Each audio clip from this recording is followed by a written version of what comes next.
শিল্পকলা একাডেমি নাট্যশালায় সাজ সাজ রব। বিকেল থেকেই শুরু হয় বাউল শিল্পীদের মনোমুগ্ধকর পরিবেশনা।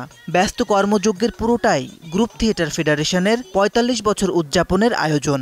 গ্রুপ থিয়েটারের ৪৫ বছর পূর্তিতে আমরা এসেছি আজকে। যেহেতু শিল্পের মানুষ, নাট্যকর্মী, অনেক ভীষণ ভালো লাগছে। এতদিন পর শিল্পকলার প্রাঙ্গণে আমরা আসতে পেরেছি।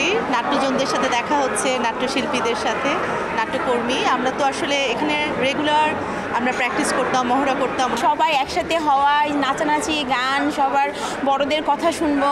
আমরা আসলে এই দিনটার জন্য অপেক্ষা করি বহু বছর ধরে, প্রতি বছরই আমাদের আগে হতো। তো এই জন্য আর কি আজকে খুব ভালো লাগছে যে অনেক দিন পরে মনে হচ্ছে আবার প্রাণ ফিরে পেয়েছি। ১৯৮০ সালের ২৯শে নভেম্বর দেশের অধিকাংশ নাট্যদলকে নিয়ে গড়ে ওঠে এই সংগঠন। সে কথা স্মরণ করেন দেশের প্রখ্যাত অভিনেতা ও নির্মাতা শহীদুজ্জামান সেলিম। আমি ঢাকা থিয়েটারের অত্যন্ত নগণ্য একজন নাট্যকর্মী। আমি গত ৪৩ বছর ধরে নাটকের সাথে জড়িত আছি। আমি আসবার ২ বছর আগে এটা প্রতিষ্ঠা হয়েছে। আমি গ্রুপ থিয়েটার অন্তর্ভুক্ত একটি দলের সদস্য হিসেবে নিজেকে গর্বিত অনুভব করি। গ্রুপ থিয়েটার ফেডারেশন বাংলাদেশের সাংস্কৃতিক অঙ্গনে এবং রাজনৈতিক অঙ্গনে একটা বড় ধরনের ভূমিকা সবসময় রেখে গেছে। এখানে যে নাট্য পাগল যে নাট্যকর্মীরা আছে, তাদের নিজস্ব চিন্তাভাবনা, তাদের নিজস্ব অধিকারের জায়গা থেকে, তাদের নিজস্ব প্রতিবাদের ভাষা থেকে তারা প্রত্যেকটা প্রোডাকশন বারবার আমাদের দর্শকদের সামনে নিয়ে আসে। সেটার মধ্যে তাদের বক্তব্যগুলো তারা তুলে ধরে।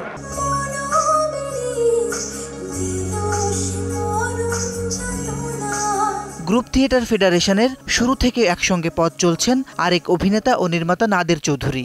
সংগঠনটি বরাবরই অপশক্তিকে পরাজিত করেছে, ভবিষ্যতেও করবে বলে মন্তব্য করেন তিনি।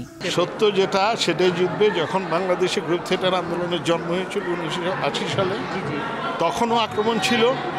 আমরা প্রতিহত করেছি সাধারণ মানুষের ভালোবাসা নিয়ে, সাধারণ মানুষের আশীর্বাদ নিয়ে এবং নব সৃষ্টির উল্লাসে আমরা এই সমস্ত অপশক্তিকে পরাজিত করেছি, ভবিষ্যতে কিছু কিছু সমস্যা তো ছিলই এবং কিছু বাইরে থেকে এটা চাপিয়ে দেওয়া হয়েছে, কিছু আমাদের নিজেদের দায়িত্বহীনতার কারণে সৃষ্টি হয়েছে।